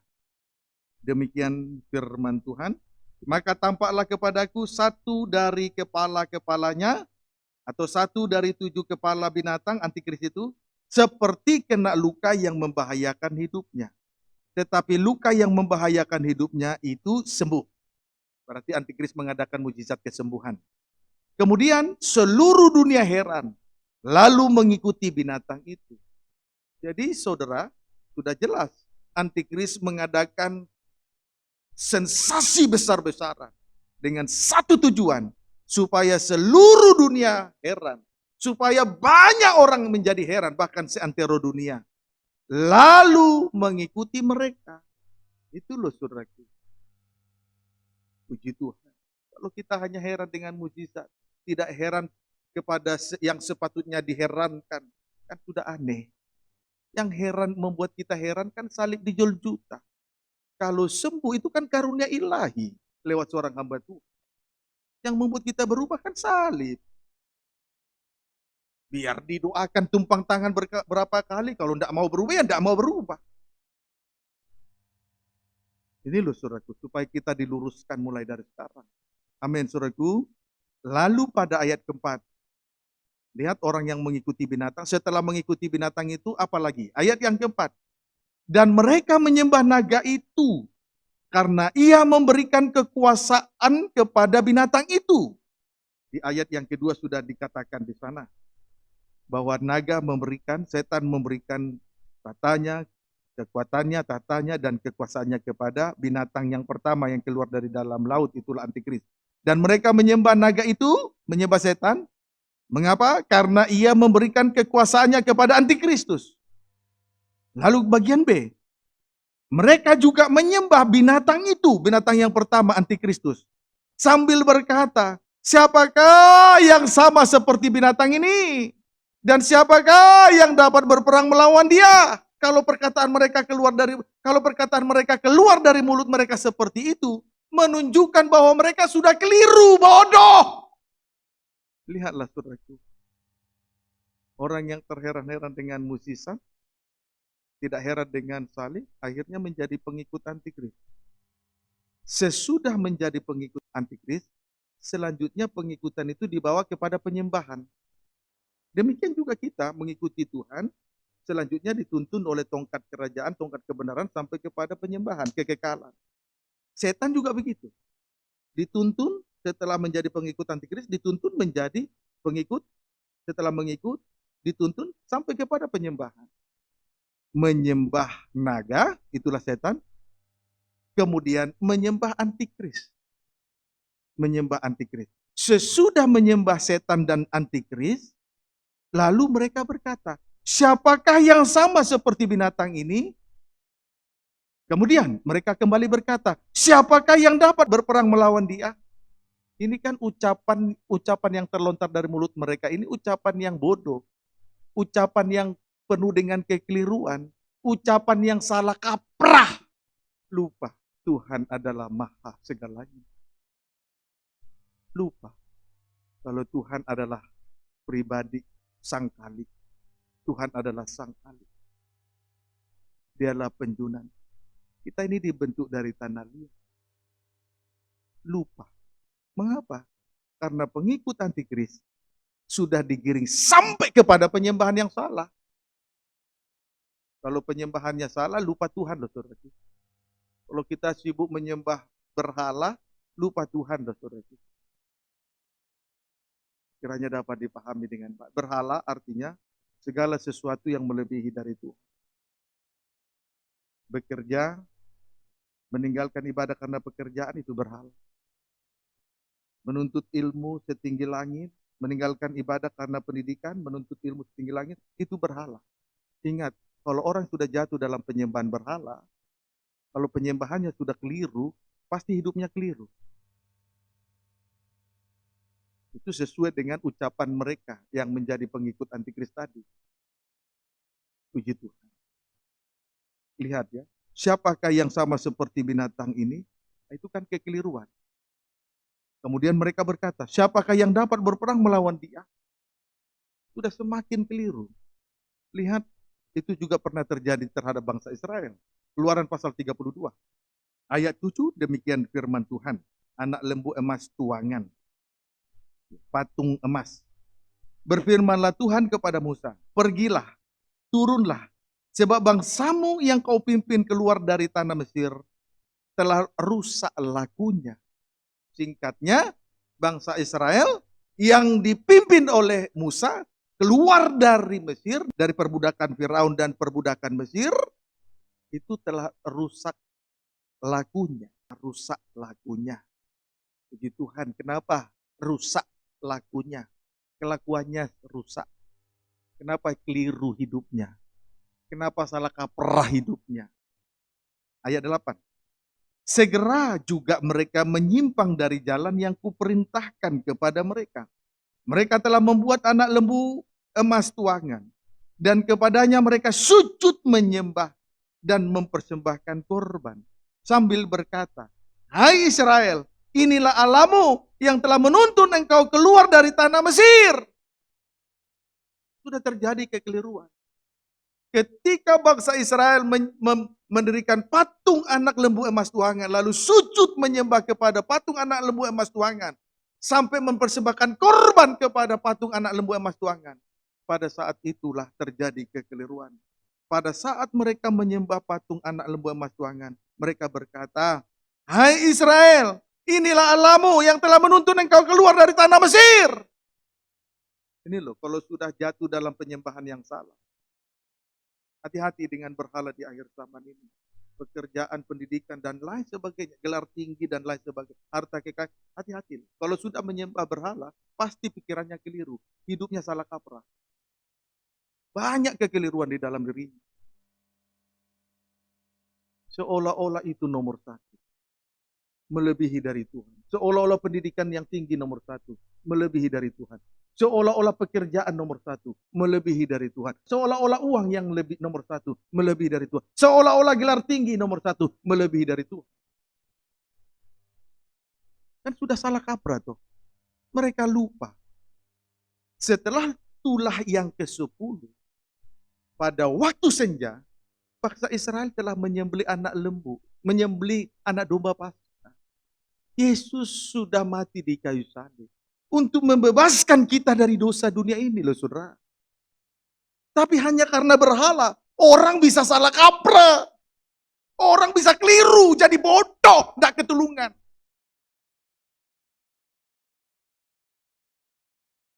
Bisa paham saudaraku? Bisa paham saudaraku? Begitu. Ingat ya, sebagai tanda kasih dari saya kepada sidang jemaat, tanda kasih dari saya kepada sidang jemaat di Malaysia, di Bandung, anak-anak Tuhan yang terus mengikuti pemberitaan firman atau memberi diri di Gembala Kaleola Streaming, saya sampaikan saudaraku, yang ada ini nanti akan berlalu. Diganti dengan langit, bumi yang baru. Itulah mempelai Tuhan. Ingat loh saudaraku. Amin saudaraku. Puji Tuhan. Ayo hati-hati dengan berhala. Ibadah memang kalau kita mengikuti Tuhan, maka ibadah harus dibawa sampai kepada puncaknya. Itulah doa penyembahan. Setan juga seperti itu. Setelah mengikuti antikris dituntun sampai kepada penyembahan. Tapi penyembahannya salah. Akhirnya keliru. Kiranya dapat dipahami dengan baik. Lalu ayat yang ke-9. Keluaran 32 ayat 9. Lagi firman Tuhan kepada Musa. Telah kulihat bangsa ini. Dan sesungguhnya mereka adalah suatu bangsa yang tegar tengkuk.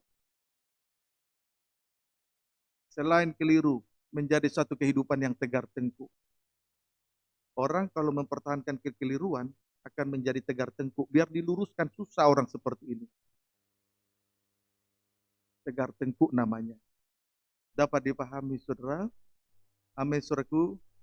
Puji Tuhan. Ayat yang ke-10 sampai 11. Oleh sebab itu, biarkanlah aku supaya murkaku bangkit terhadap mereka. Dan aku akan membinasakan mereka. Tetapi engkau akan kubuat menjadi bangsa yang besar.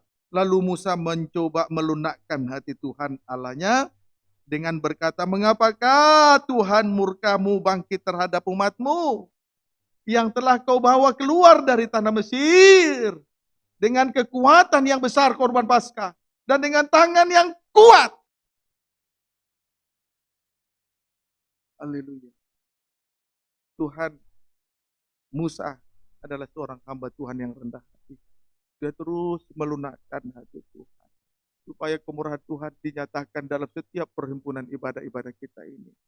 Bukankah kita ini dibebaskan dari dosa, dari perbudakan dosa dunia ini karena korban Paskah, kematian Yesus di kayu salib? Bukankah dua tangan Tuhan yang kuat menuntun perjalanan rohani kita, menopang perjalanan rohani kita? Mengapa kita lupa? Dan saya juga selalu berusaha, Tuhan bukakan firman-Mu. Itu cara saya untuk melunakkan hati Tuhan. Bukakan firman-Mu. Jika sekiranya mungkin lewat pembukaan firman itu, Tuhan berikan kami pengertian. Supaya kami mengerti Tuhan. Itu doa saya selalu kepada Tuhan. Itu cara saya melunakkan hati Tuhan. Bukan cara-cara yang lain lagi. Supaya jangan kita binasa. Amin, saudaraku. Amin, saudaraku. Puji Tuhan. Haleluya. Kita bersyukur kepada Tuhan. Biarlah ibadah ini dituntun oleh tongkat kerajaan, tongkat kebenaran sampai kepada puncak ibadah kita. Itulah kedudukan yang tertinggi doa penyembahan. Supaya hidup kita tidak keliru di dalam hal mengikuti Tuhan. Tidak salah kaprah. Amin, saudaraku. Puji Tuhan. Kiranya dapat dipahami dengan baik. Tuhan Yesus memberkati kita semua. Kita tundukkan kepala. Kita angkat pujian. Terkadang kita merasa tak ada jalan terbuka. Bisa? Kita bangkit berdiri. Terkadang kita merasa tak ada jalan terbuka. Tak ada lagi waktu, tak ada lagi waktu, terlambat sudah. Tuhan tak pernah berdusta dengan salibnya. Tuhan tak pernah berdusta.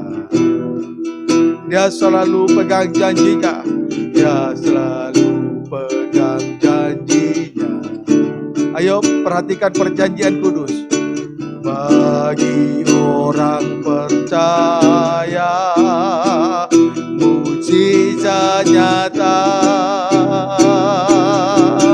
Dia mengerti. Dia mengerti. Dia peduli.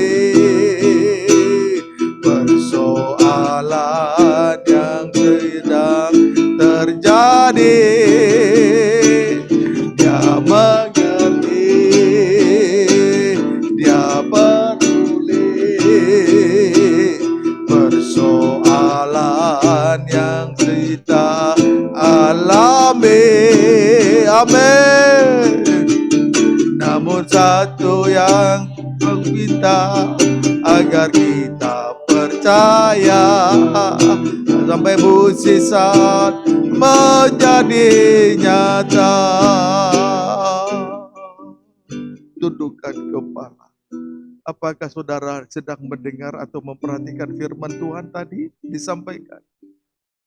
Lalu bagaimana penyembahan kita? Apakah didorong oleh kuasa firman yang dibukakan?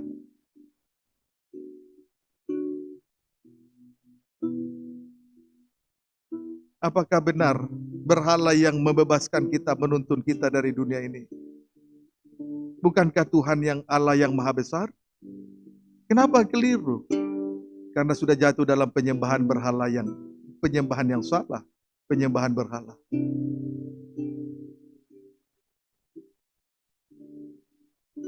Kalau engkau mau merendahkan dirimu, rendahkanlah di kaki salib. Minta ampunlah dengan kekeliruan selama ini. Kita angkat kembali pujian dari atas. Naik tun 1. Naik tun 1. Terkadang kita merasa tak ada jalan terbuka. Tak ada lagi waktu. Tak ada lagi waktu, terlambat sudah.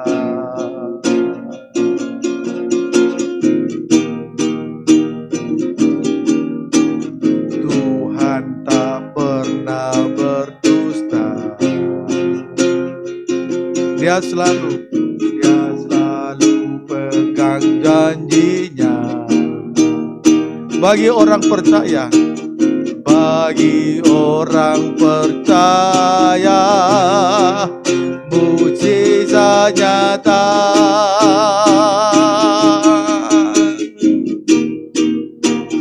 Dia mengerti, dia peduli persoalan yang sedang terjadi. Dia mengerti, dia peduli persoalan yang kita alami.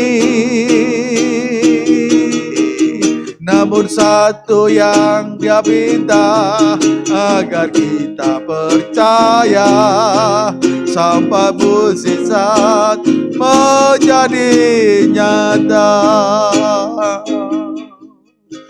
Haleluya Tuhan, haleluya Tuhan. Kalau ibadah hanya Tuhan berbicara sibuk dengan mukjizat, walaupun terlihat rendah hati, sama seperti 3 jenis binatang buas, sama dengan wujud antikris. Terima kasih Tuhan buat segala kebaikan dan kemurahan-Mu bagi kami. Oleh pembukaan rahasia firman-Mu, Engkau berikan suatu pengertian yang luar biasa bagi kami. Kami tidak menghendaki mujizat palsu, pelayanan palsu, ibadah palsu. Sekalipun terjadi mukjizat di tengah ibadah, kalau ibadahnya tidak dihubungkan dengan saleh, disebut dengan mukjizat palsu. Ibadahnya palsu, nikahnya palsu. Yang menjadi sasaran atau target daripada antikris untuk mengadakan mukjizat palsu adalah orang yang tidak sungguh-sungguh menghargai, tidak menghormati perjanjian kudus, tidak mengasihi kebenaran yang sejati, tidak menerima kebenaran yang sejati. Terima kasih Tuhan buat segala kebaikan dan kemurahan-Mu Tuhan. Engkau yang sudah melindungi dan memelihara kami dari wabah corona, dan yang memberi kesehatan bagi kami dari virus-virus corona. Jelas kan, karena firman Allah yang dibukakan. Sepatah kata saja kami lepas dari virus corona. Terima kasih Tuhan, terima kasih. Biarlah kiranya Tuhan firman itu mendapat tempat di hati kami. Firman itu dimateraikan dalam loh daging, ditukik di hati kami. Supaya kami menjadi surat Kristus yang dapat dibaca di kedal, menjadi kesaksian, menjadi contoh teladan. Terima kasih, biarlah setiap perkataan yang keluar dari mulut Allah tidak kembali dengan sia-sia, melainkan terlaksana berhasil apa saja yang Kau suruh kehendaki dalam setiap kehidupan kami sekaliannya. Hamba sudah menyampaikan firman-Mu bagaikan menanam dan menyiram. Bagian Tuhan yang memberi pertumbuhan rohani yang sehat bagi kami, serta memberi sistem imun yang baik, kebal terhadap yang namanya penyakit, yang namanya kejahatan, dan kebal terhadap penyakit yang namanya kenajisan, dan kecemaran-kecemaran yang lain.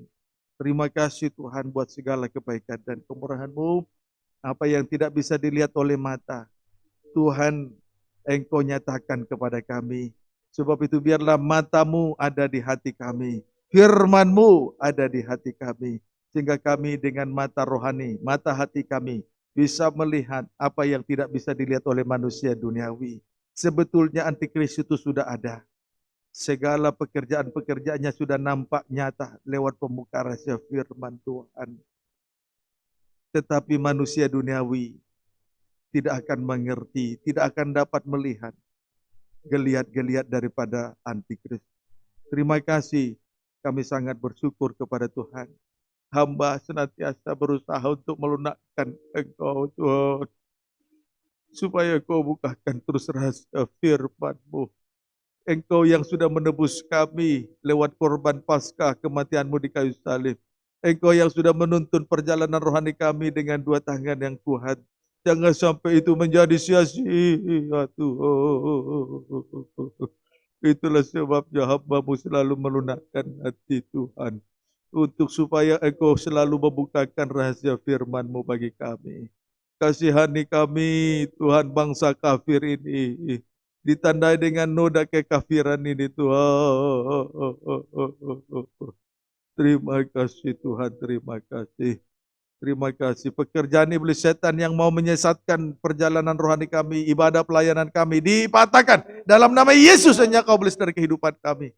Darah Yesus yang memberi kelepasan atas kehidupan kami sekaliannya. Terima kasih Tuhan. Biarlah firman dalam urapan Roh Kudus meneguhkan kami sekaliannya. Pribadi lepas pribadi. Baik yang di dalam maupun luar negeri yang terus mengikuti pemberitaan firman Tuhan. Memberi diri digembalakan lewat live streaming. Video internet, YouTube, Facebook dalam luar negeri. Terima kasih. Segala kemuliaan, segala hormat hanya bagi Engkau. Dari sekarang sampai selama-lamanya.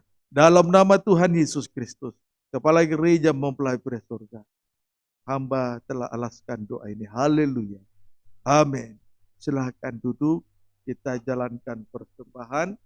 Baik yang di rumah masing-masing, tetap jalankan persembahan. Nanti bisa dikirim lewat siapa yang bisa mengirim, puji Tuhan, atau lewat ibadah berikut-berikutnya. Puji Tuhan, yang hadir tidak seberapa. Puji Tuhan, kita jalankan persembahan. Sekarang yang bertugas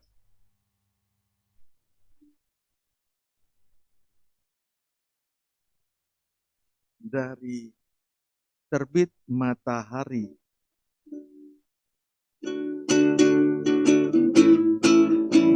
terbit matahari sampai pada masuknya, biarlah nama Tuhan dipuji. Dari terbit matahari sampai pada masuknya, biarlah nama Tuhan dipuji.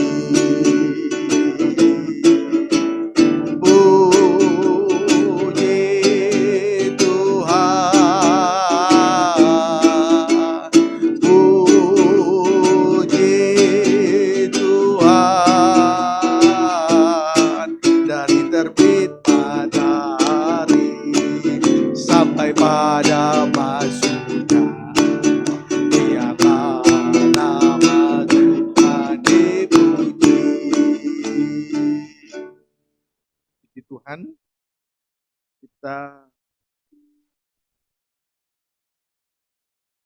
sudah begitu. Indiho,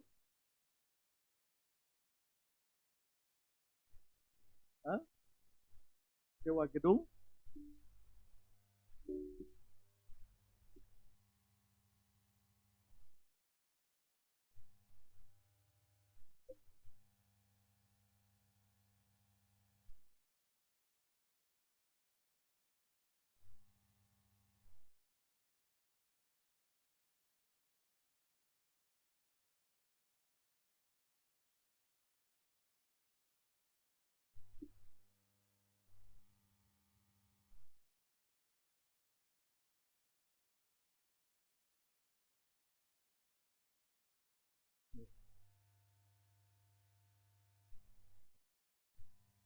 Puji Tuhan, betul-betul kita praktekkan firman. Ibadah dihubungkan dengan salib, dihubungkan dengan korban. Kita praktekkan di dalam penggembalaan ini. Setiap korban, setiap anak tangga. Setiap korban, anak tangga. Tidak mungkin anak tangga hanya satu, korban juga tidak satu. Seperti itulah Daud memikul tabut perjanjian, diangkat dari rumah Obed-Edom, lalu dibawa ke tempatnya, ruangan Maha Suci. Setiap 6 langkah, 6 itu manusia daging, lembu sapi, dan kambing domba disembelih. 6 langkah, coba bayangkan. Tidak bisa terbayang berapa jarak, berapa kilo, berapa mil rumah Obed-Edom sampai ke rumah Tuhan. Tidak terbayang. Tapi itu yang sedang kita kerjakan. Juga tidak terbayang. Tapi itu merupakan anak-anak tangga.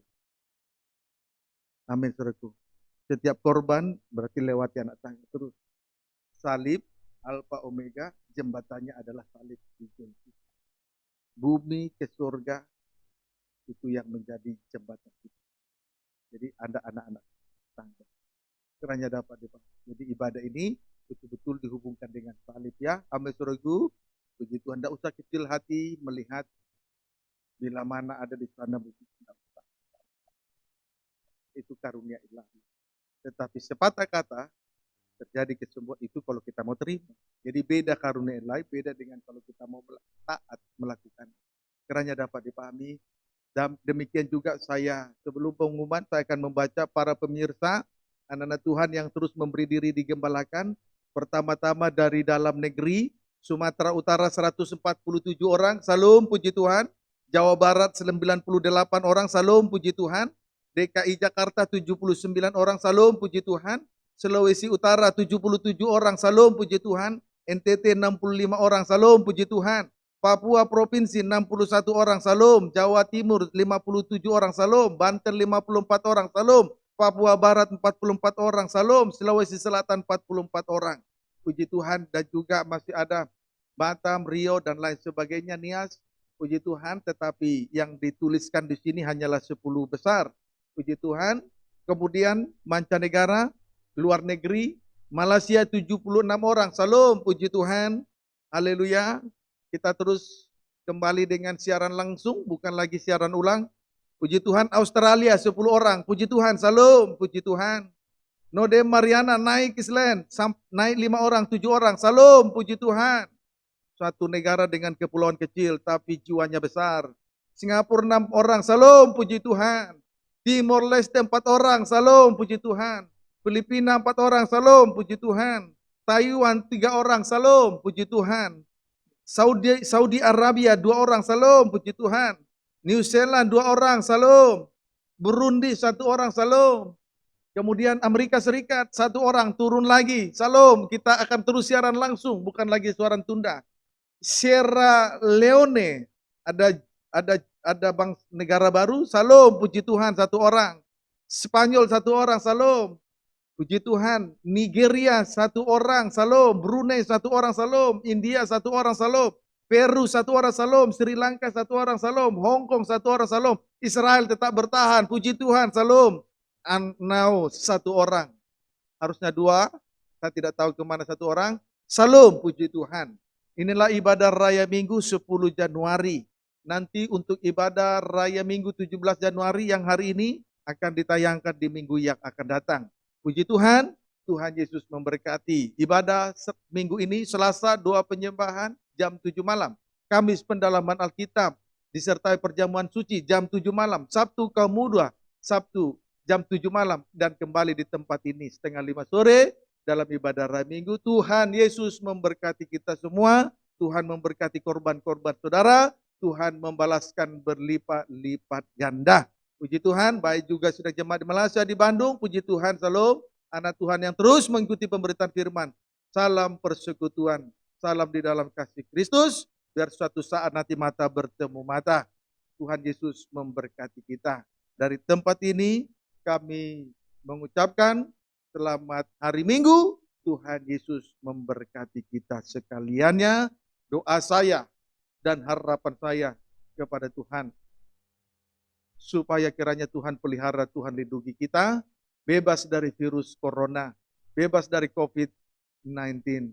Tuhan Yesus memberkati kita semua. Tuhan Yesus memberkati kita semua. Mari kita bersama bangkit berdiri. Kita akhiri ibadah ini. Kita tundukkan kepala. Segala puji, segala hormat hanya bagi Engkau yang layak untuk menerimanya. Tidak untuk yang lain ya Tuhan.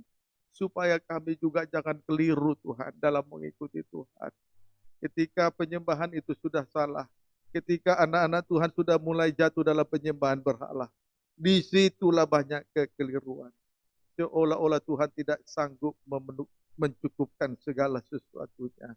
Bahkan akhirnya kami berpikir Tuhan bahwa berhala lah yang menuntun. Bahwa berhala lah yang menopang hidup kami.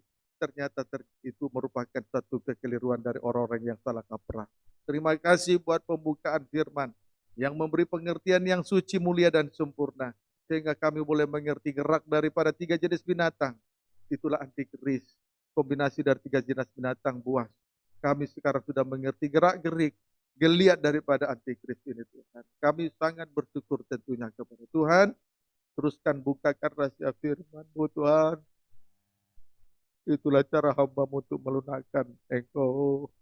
Supaya kami jangan keliru Tuhan dalam pengikutan kami kepada Tuhan. Seandainya pun kami tertindas, banyak menanggung penderitaan, banyak beban pergumulan. Pilih berkati. Jangan kami melepaskan diri dari ibadah ini Tuhan. Untuk menginginkan kebebasan dunia itu jaring setan. Itu merupakan perangkap setan. Tuhan kami sekarang ini diluruskan ya Tuhan. Pengertian yang lama sudah diluruskan. Kami sangat bersyukur tentunya. Hamba juga mohon belas kasih-Mu. Pakai terus hamba-Mu Tuhan. Hamba tidak punya apa-apa, pengertian apa-apa. Tidak punya kemampuan apa-apa. Bila Engkau tidak memakai hamba-Mu, apa yang bisa hamba sampaikan? Tidak ada. Tidak ada Tuhan. Belas kasih-Mu bagi kami. Biar hamba selalu belajar di kaki-Mu saja Tuhan. Menantikan pembukaan demi pembukaan Tuhan. Terima kasih Tuhan. Buka jalan bagi hamba-Mu. Supaya selalu ada di kaki-Mu untuk menantikan pembukaan. Terima kasih, terpujilah Tuhan. Terpujilah. Waktu-waktu yang terakhir ini, waktu yang sudah tinggal sedikit ini kami manfaatkan sebagai kesempatan yang merupakan panjang sabar Tuhan bagi kami sekalian. Berkati seluruh sidang jemaat-Mu Tuhan dalam penggembalaan ini. GPT Betani Seranda Cilegon. Hidup ibadah, pelayanan, rumah pekerjaan, kesehatan, seisi rumah, kesehatan, suami, istri, anak, adik, orang tua, keluarga mereka, pendidikan mereka. Tuhan berkati. Apa yang dimakan, diminum, dipakai cukupkan. Yang sakit vertigo, sakit gula, sakit ulu hati, sakit yang kena virus-virus corona, yang OTG, Tuhan tolong mereka semua. Baik dari lupus, sinusitis, Tuhan tolong. Sakit Tuhan, baik juga sakit darah tinggi, darah rendah, kolesterol, Tuhan tolong kami semua. Di dalam nama Yesus Kristus, siapapun yang kena virus OTG, Tuhan tolong mereka semua.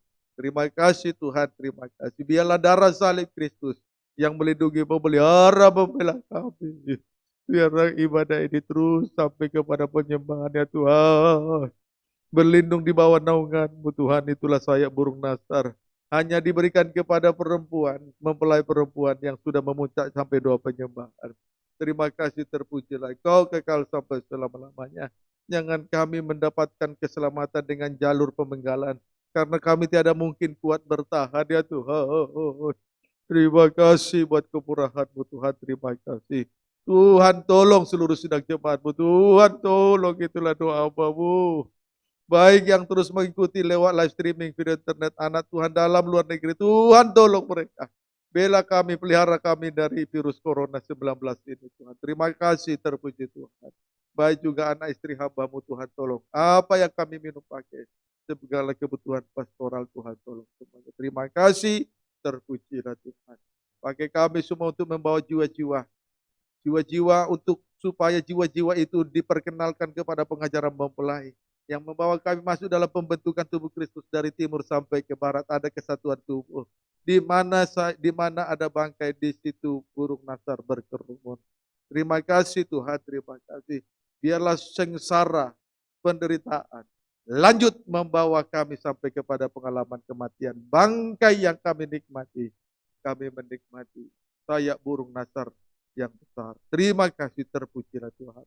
Berkati pemilik gedung ini Tuhan yang sudah memberikan tempat hidup ibadah, pelayan rumah pekerjaan kesehatan. Berkati juga RT RW lingkungan ini, Provinsi Banten, pemerintahannya, dan kota-kota Provinsi Banten, kesejahteraan kami, kota dan pemerintah kami adalah kesejahteraan kami masing-masing. Juga Tuhan bangsa negara Indonesia, Tuhan berkati, Tuhan tolong. Dan juga Bapak Joko Widodo, Pak Ma'ruf Amin, serta para kabinetnya, pejabat tinggi sampai pejabat rendah untuk memimpin bangsa negara dalam kebenaran keadilan. Dan juga KPK. Terima kasih sudah jemaat-Mu yang Yang tergeletak, Tuhan tolong mereka. Terima kasih, terpuji Tuhan, terpuji Engkau. Perjalanan kami menuju pulang, serta lindungi tuntut makan dengan selamat, jauhkan dari celaka, tabrakan, mara bahaya, maut. Darah Yesus yang berkuasa tutup bungkus hidup kami, kendaraan yang kami pakai tumpangi, jalan yang lalu suci dalam darah Yesus. Berkati ibadah kami 1 minggu ini Tuhan, tolong berikan kami waktu kesempatan, baik ibadah doa, PA, kaum muda, dan raya minggu kembali ke tempat ini. Terpujilah Tuhan. Kirimkanlah jiwa-jiwa yang lapar, yang haus akan firman pengajaran, bahkan yang terbeban untuk pekerjaan Tuhan. Baik yang membaca firman-Mu, baik yang memimpin pujian, baik untuk singer, baik yang tugas-tugas untuk mixer, Tuhan. Masih banyak tenaga-tenaga yang dibutuhkan. Tuhan tolong kami semua. Di dalam nama Tuhan Yesus Kristus. Berkati media sosial Tuhan untuk pemberitaan firman Tuhan. Baik juga Tuhan, grup WA, PPT, Blogspot, baik Blogspot, Facebook, YouTube, maupun semuanya media-media yang digunakan, Tuhan memberkati. Di dalam nama Tuhan Yesus Kristus, hamba sudah berdoa, kami sudah berdoa dan mengucap syukur. Akhirnya saudara terkasih, arahkanlah hati dan pikiran kepada Tuhan. Terimalah berkat anugerah kasih karunia damai sejahtera dari Allah Bapa, cintanya Yesus lewat korbannya di atas kayu salib, sebagai kekuatan hikmat keilahian, persekutuan dengan Roh Kudus, menyertai, memimpin, menolong, menghibur, menguatkan, menginsapkan kita hari ini sampai Maranatha. Tuhan Yesus datang kembali sebagai Raja dan mempelai pria surga, menjemput mempelai perempuannya di awan dan permai. Dalam nama Tuhan Yesus Kristus, Bapa, Putra, dan Roh Kudus. Amin. Tuhan Yesus memberkati kita semua. Selamat malam.